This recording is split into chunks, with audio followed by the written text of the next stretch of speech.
નમસ્કાર, આપ જોઈ રહ્યા છો નેશન પ્લસ ન્યૂઝ. હું છું આપની સાથે હિરલ પંડ્યા. ભાવનગરના ફુલસર વિસ્તારમાં આવેલી પ્રધાનમંત્રી આવાસ યોજનામાં મહાનગરપાલિકાના ટેમ્પલ બેલ એટલે કે કચરા ગાડીના સ્ટાફ અને સ્થાનિક રહીશો વચ્ચે ઉગ્ર મારામારી થઈ હોવાના દ્રશ્યો સામે આવી રહ્યા છે.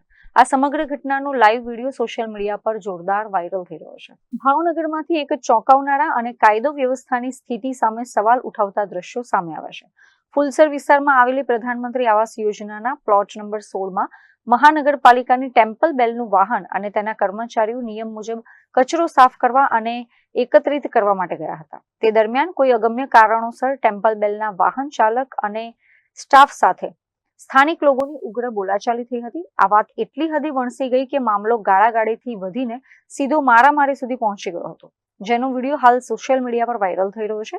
વિડીયોમાં જોઈ શકાય છે કે સફાઈ કર્મીઓ સાથે કેવી રીતે મારામારી કરી રહ્યા છે અને ખાસ વાત તો એ છે કે સ્થાનિક મહિલાઓ પણ આ મારામારીમાં ભાગ લઈ રહી છે.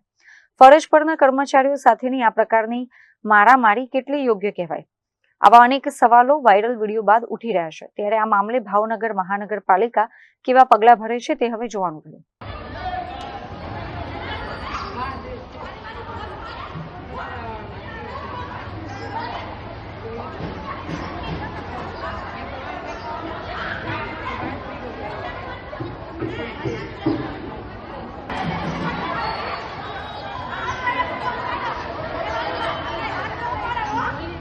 રાજન Gohil, Nation Plus News, Bhavnagar.